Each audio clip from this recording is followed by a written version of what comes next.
Hi, everyone. I'm Gold Derby News and Features Editor Ray Richmond, and I'm here with Todd Jeffery, the production designer on the new Paramount Plus mob-themed series Tulsa King, starring Sylvester Stallone. Todd, I know you shot the first season of Tulsa King on location in Oklahoma, a state I hear you had never been to before going there to work on the series. Is that correct?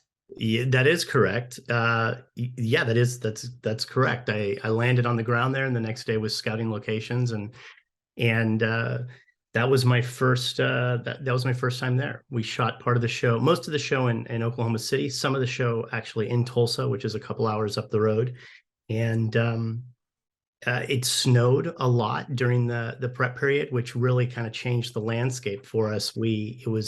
It was difficult to see what the locations were going to look like with snow on the ground. It was interesting, and being from Northern California, where I'm used to snow being up in the mountains, it was quite a thing to see. Just flat land, covered in inches of snow. Um, Yikes. mhm. So did you have to so you had to get used to the weather and the environment before being able to effectively dive into the design, I guess. Yeah, very, very much so. I'm not sure we ever got used to the weather because it changed so rapidly, and it's just it's a very dynamic place in terms of shifts from hot to cold, snow to sun, and that sort of thing. And yeah, it was pretty wild. We went from kind of snow and very, very cold to into tornado season, and then into some pretty extreme heat. We actually had to change our approach to some of the production elements due to so much heat. So it was challenging, but it was really nice to be able to be in a place where the location that we're filming in actually matches what's in the script. Usually, I'm tasked with making Atlanta feel like San Francisco, or making New Orleans feel like Dade County and North Miami. So it was nice to be able to be in the real place. So it's not like you were wishing they changed the name of the series to Seattle King or anything. No, not at all. Um, for those not familiar with the show, it stars Sly Stallone as Dwight Manfredi, a New York Mafia capo who, after getting released from serving 25 years in prison, has to start over in Tulsa and set up shop with a new crew. What were your marching orders, Todd, going in? I mean, to watch the series, it seemed you guys were going for this heavily seedy look on the show. Tulsa strip clubs and the dive bars and the ratty motels and the abandoned steel mills. It wasn't like you were giving a pristine image of the show of the city on the show. Yeah, I think that certainly the intent was to not to show Oklahoma in a bad light or Tulsa in a bad light, but it was more of a reflection of the part of that world that Dwight inhabits, and it's part of it is he's reluctant to be back in this world. When he leaves prison, he kind of thinks that he's going to be on a the mob family retirement program. I think he expects that he's going to be in a condo in West Palm Beach and be set up there for being a good soldier and basically keeping his mouth shut for years. And the world's changed and different people are in charge, and he doesn't have that offered to him. Instead, he's offered Tulsa, and so he kind of he reluctantly goes back into that. But when he gets there, he starts to make the best of it. And when you're in the mob and you're part of a criminal enterprise, those are the avenues that you go down, and so your path is your fate is kind of sealed into those sorts of environments. And we certainly with for example the not the motel that he goes to first, but when he goes to the nice hotel, the Mayo, that was one of the more upscale places. The real Mayo Hotel in Tulsa's, the lobby's quite impressive. It's a very beautiful Art Deco, architecturally Art Deco styled hotel. And J. Paul Getty used to live there, and it has a big, rich history in the oil industry.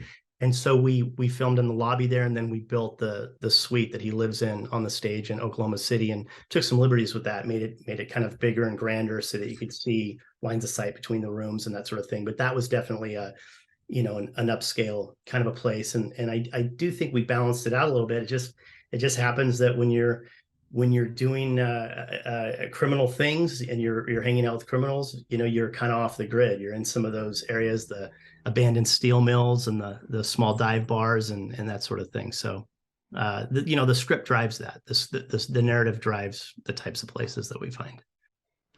I saw that you set up a weed dispensary, the Correct. higher plane. Is it out of an old Texaco gas station? How did that work? Yeah, so that was great. There was one thing we noticed as I started to go around scouting. We had Alan Coulter and Terry Winter are the two people that I worked most closely with in the pre-production process. They have a long history from Sopranos and then Boardwalk Empire, and Alan had this idea. We used the Wim Wenders book, Written in the West, as a lot of inspiration for it, because as Dwight is having to reinvent himself, he's kind of he's an old guy and he's reinventing himself into this new life. And so Alan and I talked a lot about this idea of repurposing and reusing and taking something that was old and turning it into something new.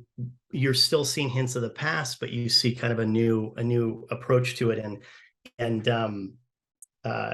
the dispensary was a great opportunity to do that, because there are a lot of these old gas stations that are kind of just sitting there falling apart and boarded up. That one certainly was like that. And we thought, well, that might be a really neat idea. So we looked for some of those.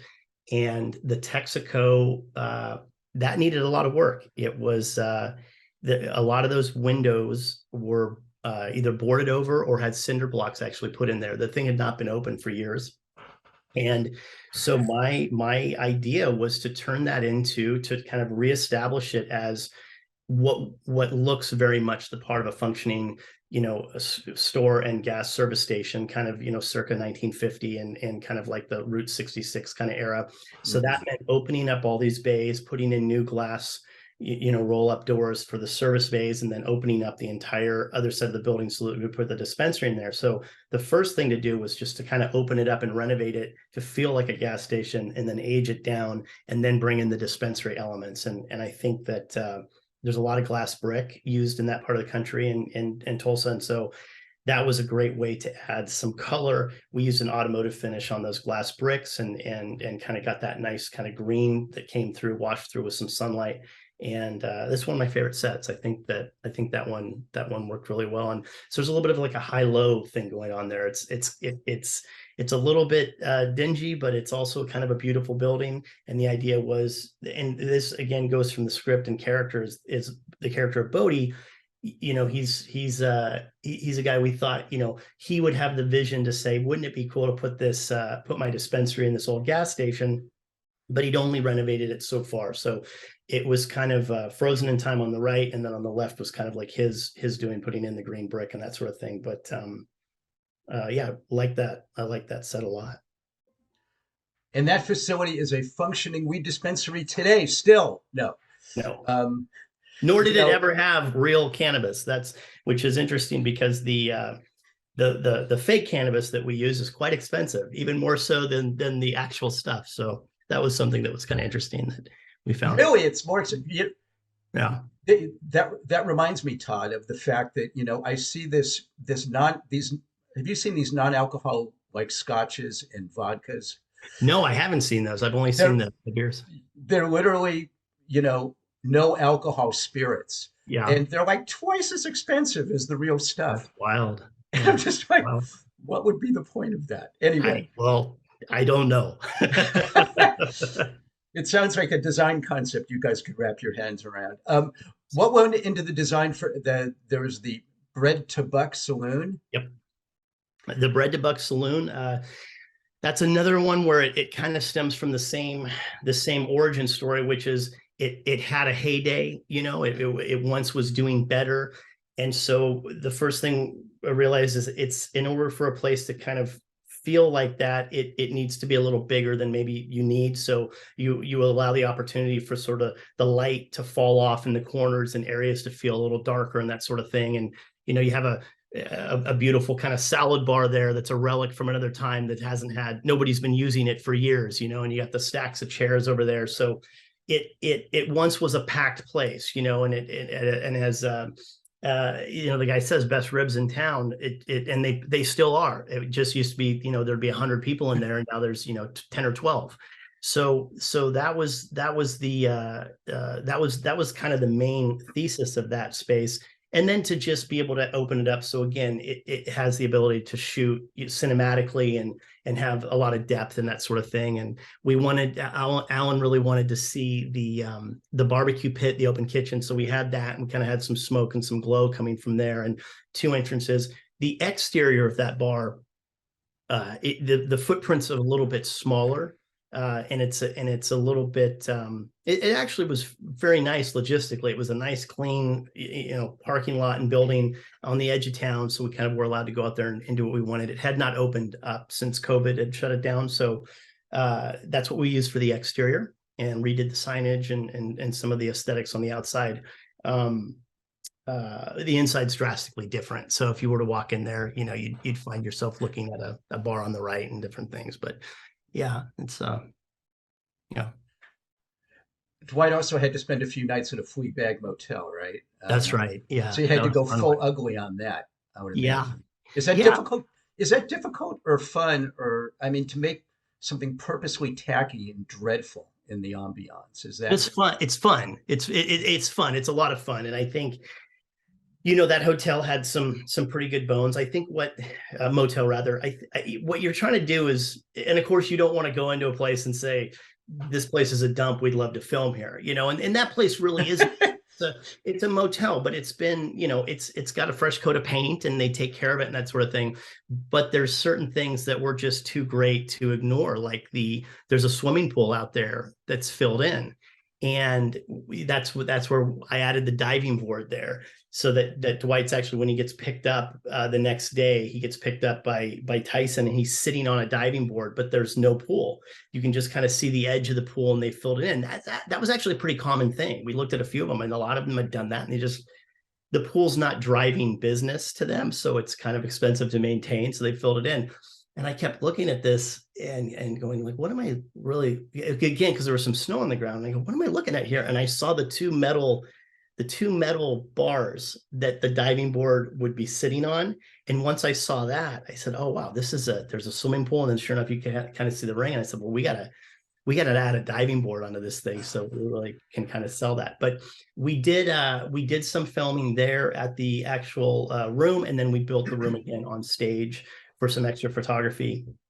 And then all of the we custom made those paintings of the buffalo and that sort of thing. And we really wanted to do this thing where, Dwight's kind of staring at this painting. And so we did a buffalo, and we about the same scale as his head. So it looks like he's looking at a buffalo when you do a reverse shot sort of thing. And it's kind of like, the buffalo's looking at him, what are you doing here? And he's looking at the buffalo saying, what am I doing here? What did I get myself into, kind of thing. And then we took that buffalo, and I made it bigger and grander and a better version of that. And when we it's a little bit of a spoiler, but when they renovate the Bread to Buck towards the end there, behind the bar is a nice picture of a buffalo there. And it's actually the same painting redone in a bigger, larger scale. So, it's kind of a little bit of a, what do they call them? An Easter egg for people if they were to notice that. It just seems like a huge amount. If I was going to be a production designer, this is the kind of show I would want to work on. Oh, it's great. It's great. It's fantastic. I And the mean, guys, what great challenges. I mean, because then then you did the Black McAdam Motorcycle Club. yeah, Have yeah, this grubby, seedy bar as this hangout, and it's cramped and claustrophobic and packed yeah. with all these murderous thugs, and it's like, wow, where do I sign up for that? But for that, you actually had to redesign an actual bar, right? We did, and but I would say that one of the we had a great location manager, Patrick Majano, and that's usually the person I start working with first, after, of course, showrunners and writers and executive producers and that sort of thing. But like on the ground, location manager is the first person that I'm kind of starting to lay out, and at the beginning, you're still kind of trying to figure out, like, what's our look of the show, what are the parameters, so that you have cohesiveness through the show in terms of color palette and kind of look and vibe and that sort of thing. And early on, you're figuring it out. So there's a lot of things that you look at, you go, well, I don't know what this applies to just yet, but this is a great location, so we got to put that in our back pocket. And that Black McAdam Club was one of those, and it is a bar. It is more of a social club, actually. I mean, anytime you go there, there's a poker table set up, and there's a bunch of old timers that kind of sit there, in the afternoons playing poker, and a very dense smoke, cigarette smoke, and it's not. I don't know that it's very popular to the general public. It's not a type of a place that I think is hopping on a Friday night. In fact, it maybe closes early on a Friday night because it's a specific purpose. And the rumor was that the old owner, when they passed away, they left this in their will to some guy, and he kind of just runs it like that. But the methodology and the thought that we had about the Black Macadam is that with these motorcycle clubs, they kind of, maybe they've taken over this bar. Maybe at one time it was open to the public, but it's not anymore. And so it's kind of this hybrid of a house or a residential type place, but it's also a bar. So if you, depending on what angle you look at it, there's some more residential style seating. There's some couches over on one side where it's clearly people are kind of hanging out, and there's a cinematic pedigree for this kind of stuff. I mean, there's been some great versions over the years of these sorts of things. But that was the challenge. And again, I think one of the things that makes this show interesting, or any project that I do that is interesting to me, is when you're able to make something be more than one thing. And it's not just cookie cutter. It's not just a bar. It's not just the biker hangout. It's not just a hotel, but there's multiple layers to it. And that's when it becomes really fun, because you're able to really dive into it and support the script. And with Black Macadam, that was really it. It has to feel like you want to see a bar, because that kind of grounds you in, okay, there's a bar sitting there, but it also feels kind of like a hangout, you look in the back patio area where Bodie had an unfortunate situation happen. And that very much looks like the backyard of a house, and it kind of is.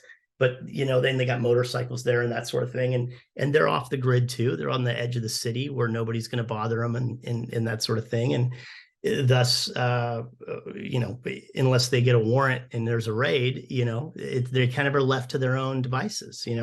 I'd say one of the more difficult, challenging things about Black Macadam was with the graphic designer creating their logo, what are called their colors, what they were on the back of their jacket. And then there's a big flag on the wall, painting on the wall there.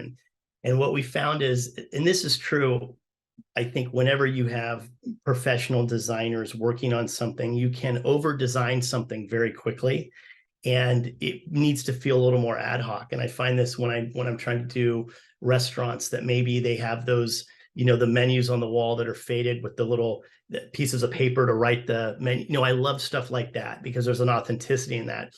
But when you start off, people start designing beautiful menus that look like they would be, a very corporate, it's a chain restaurant or something like that. So you have to really pull back from that. With Black Macadam, we must have done 24 designs for that.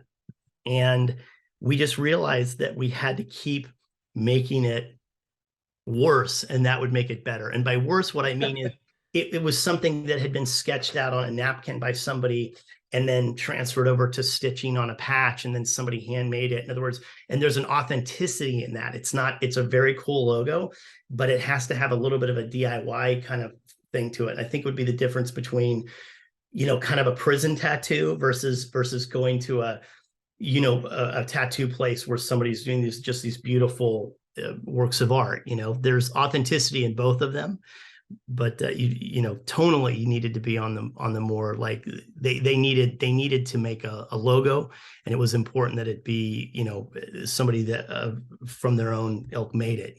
So. Well, you're just incredibly fascinating and quite the spokesman Oh, thank you. for Tulsa King. Thank you for this time, Todd. You're wonderful, and I really like the show. It's incredibly vivid and fun, Thank you. and a lot of that is the look that you provide for it. So thanks so much for talking production design on Tulsa King with us today. People can stream the first season on Paramount Plus. Take care, and good luck to you, sir. Absolutely. Thank you so much. I appreciate the opportunity to talk about it. We're very proud of the show.